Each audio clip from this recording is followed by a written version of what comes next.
On va parler de théologie et dans la théologie, il y a des principales divisions qui sont présentées dans une séquence logique et trouvées dans toutes les théologies systématiques.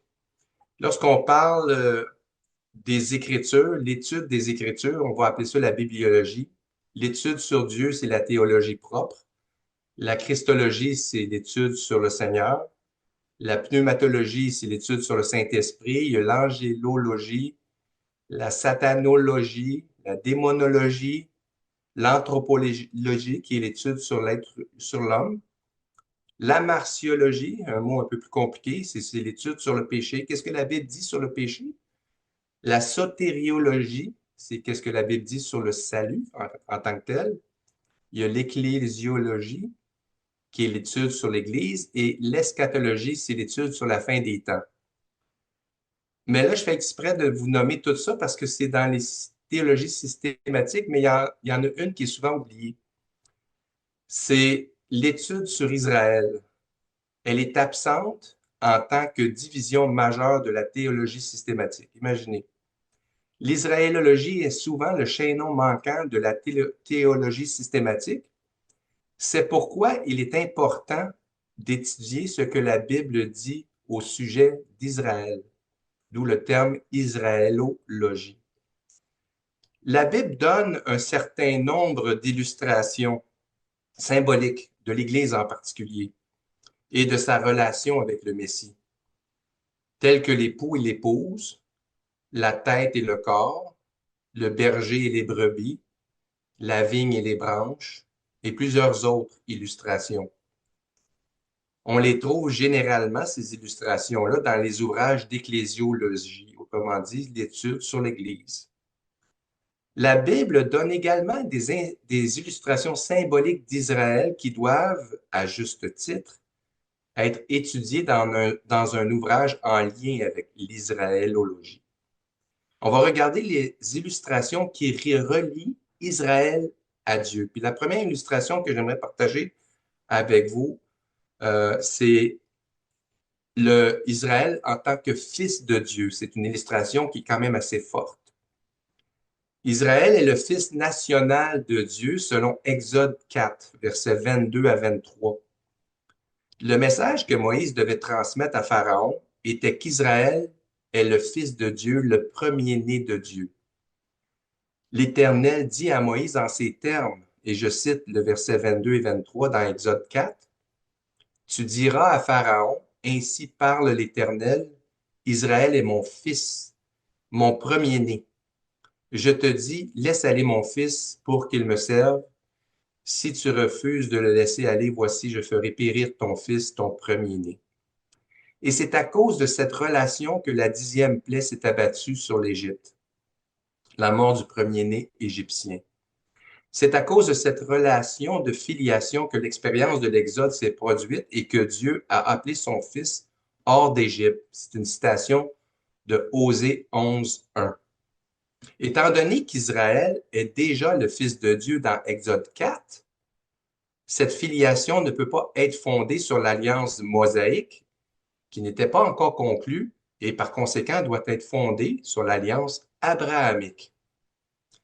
Pour cette raison, Israël avait le droit de s'adresser à Dieu en l'appelant Père. Ésaïe 64, le verset 7 nous dit, cependant, ô Éternel, tu es notre Père. Nous sommes l'argile et c'est toi qui nous as formés.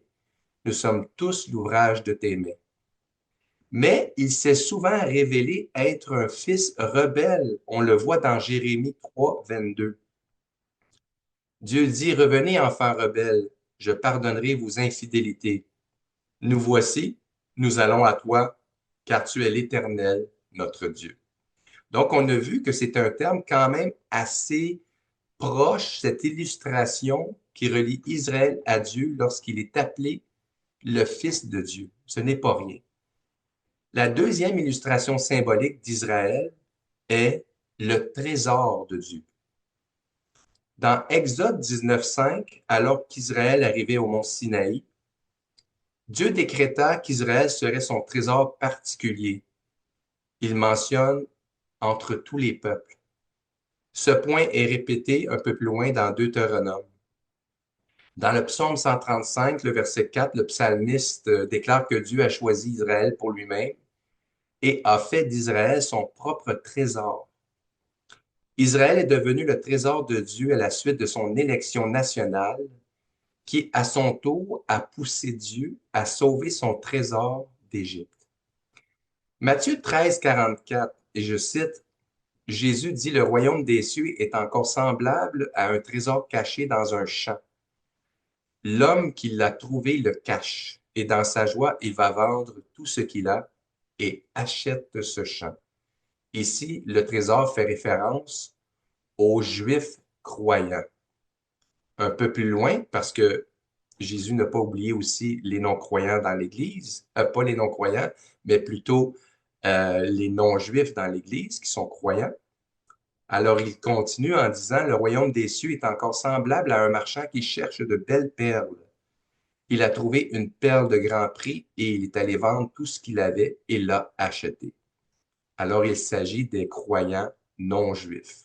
Alors les deux entités sont incluses et les termes sont quand même assez beaux. Le trésor caché pour les croyants juifs et les belles perles pour les croyants non-juifs. Donc, dans Matthieu 13, le royaume des mystères est comparé à un trésor caché dans un champ.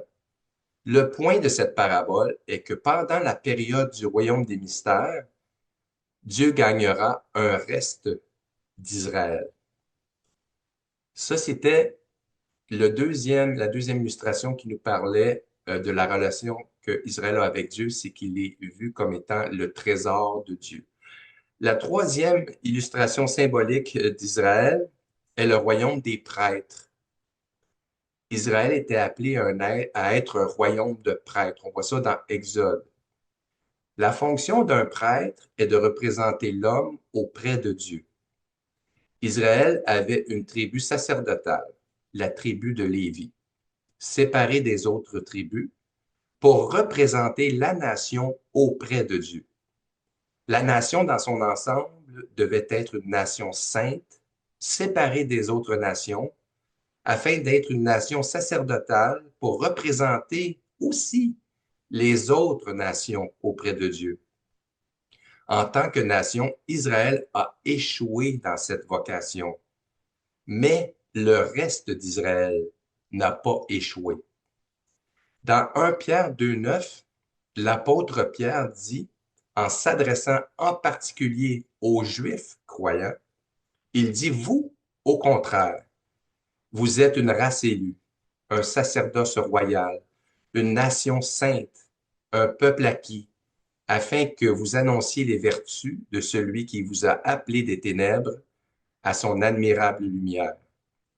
Vous qui autrefois n'étiez pas un peuple et qui maintenant êtes le peuple de Dieu, vous qui n'aviez pas obtenu miséricorde et qui maintenant avez obtenu miséricorde. Donc, la race élue ici dont parle Pierre, ce sont les Juifs et il s'adresse en particulier aux Juifs croyants. Il ne faut pas penser qu'il s'adresse à l'Église dans son entièreté. La quatrième illustration symbolique d'Israël est la vigne de Jéhovah. Alors, gardons en tête cette illustration de la vigne. La vigne, plus que le figuier, est le symbole commun d'Israël. Ésaïe a utilisé ce motif plus que d'autres. On le trouve pour la première fois dans Ésaïe 3, où il accuse les dirigeants d'Israël d'avoir gâché la vigne de Dieu, Israël. Ils l'ont fait en opprimant le peuple. Ésaïe développe ce thème au chapitre 5. Il commence par un chant, le chant de la vigne, décrit la vigne plantée sur un sol excellent et qui s'avance de telle manière qu'elle reçoit la lumière du soleil toute la journée. Le fermier fait tout ce qu'il peut pour la faire produire. Il laboure le sol, enlève les pierres, plante les meilleures vignes disponibles et construit une tour de guet au milieu du champ pour la surveiller attentivement. Et on comprend rapidement que c'est l'œuvre de Dieu qui s'occupe de sa vigne. Avant la récolte, Il creuse un pressoir en s'attendant à en avoir besoin. Cependant, au lieu de produire des raisins comestibles, il produit des raisins sauvages et aigres. C'est ainsi que le chant se termine. Cela conduit au jugement de la vigne. Ésaïe appelle la nation d'Israël à rendre un jugement entre la vigne et le vigneron. Ésaïe appelle la nation d'Israël. Le vigneron soulève une question rhétorique. Pourrait-on faire quelque chose de plus que ce qui a été fait pour que la vigne produise de bons raisins? Est-ce que Dieu pouvait en faire plus? Je pense qu'il avait tout fait. La question appelle une réponse négative. Non, il n'y avait plus rien à faire. Par conséquent, la vigne est coupable. Lors du jugement, le gardien démolira et enlèvera le mur de protection, de sorte qu'elle sera piétinée par les hommes et les animaux. De plus, elle ne sera plus taillée, mais souffrira de la sécheresse jusqu'à devenir un désert désolé. Le passage se termine par l'application. Autrement dit, la nation d'Israël est cette vigne. Les bons raisins qu'Israël devait produire étaient la justice et la droiture, ce que Dieu n'a pas trouvé. Au lieu de cela, ils ont produit les raisins sauvages de l'oppression. Maintenant, Israël va subir une destruction. Mais plus tard, et heureusement que toujours un passage ou un texte qui nous parle de la grâce de Dieu qui s'ensuit. Dans Ésaïe 27, le prophète prévoit un avenir plus brillant pour cette vigne. C'est aussi un champ. Dans le futur, Dieu replantera la vigne dévastée, l'arrosera et la surveillera jour et nuit. Dieu déclarera la guerre aux épines et aux ronces qui pourraient essayer de détruire la vigne, à moins qu'elle ne fasse la paix avec lui. Grâce à la replantation et aux soins vigilants de Dieu, Israël fleurira, bourgeonnera et produira des fruits pour le monde entier. Dans le futur royaume, Israël apportera la justice et la droiture parmi les nations.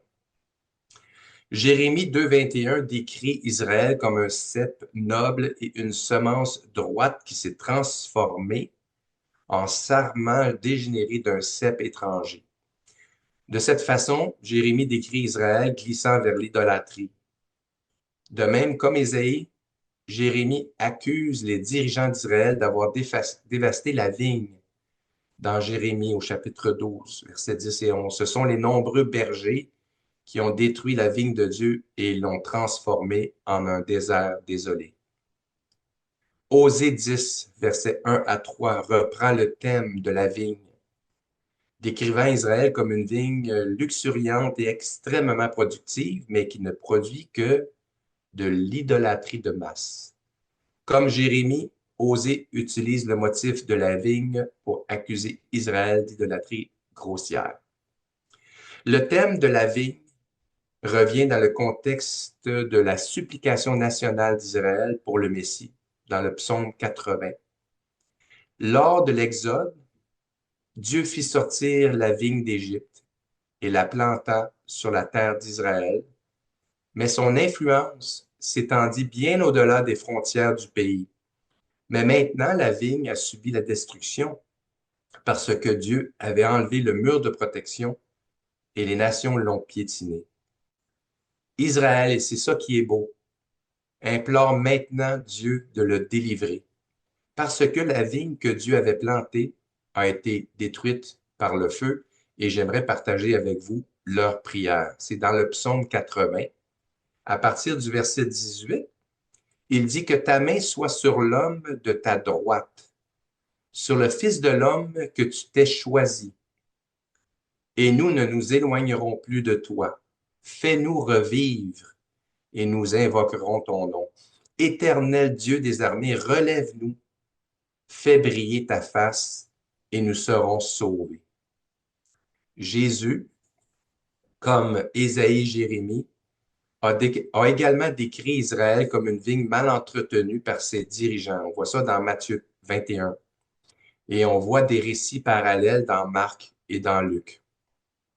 Le but de ces paraboles est que les dirigeants d'Israël ont tué les prophètes et maintenant ils vont tuer le Fils. Le chef de famille est Dieu le Père. La vigne est Israël. Les vignerons ou les gardiens sont les dirigeants juifs. Les serviteurs sont les prophètes et le Fils, dont il est question dans les paraboles, c'est le Messie. Comme dans le cantique de la vigne d'Ésaïe, Dieu a planté une vigne, construit une haie protectrice et une tour de guet, et a également creusé un pressoir à vin dans l'espoir de l'utiliser un jour. Il a loué la terre aux gardiens, les dirigeants juifs, dans l'espoir d'en recevoir du fruit. Quand il va venir, il a envoyé trois groupes de serviteurs qui sont les prophètes pré-exil, les prophètes post-exil, puis Jean-Baptiste et ses disciples. Cependant, tous ont été rejetés par les chefs religieux. Il a finalement envoyé son fils, mais les chefs juifs ont conspiré contre lui et l'ont tué. La réponse de Dieu a été d'envoyer un jugement contre les chefs qui a eu lieu en l'an 70 après Jésus-Christ. Et l'application en est faite dans Matthieu 21 et je lis le passage et que c'est un passage qui est souvent mal compris. Alors, je vais vous laisser l'interpréter à votre manière en premier. Il dit, c'est Jésus qui parle, c'est pourquoi je vous dis que le royaume de Dieu vous sera enlevé et sera donné à une nation qui en rendra les fruits. Celui qui tombera sur cette pierre sera brisé, mais celui sur qui elle tombera sera dispersé comme de la poussière. De plus, les dirigeants d'Israël ont reconnu que la parabole s'appliquait à eux. Et quand les principaux sacrificateurs et les pharisiens entendirent ces paraboles, ils comprirent qu'il parlait d'eux.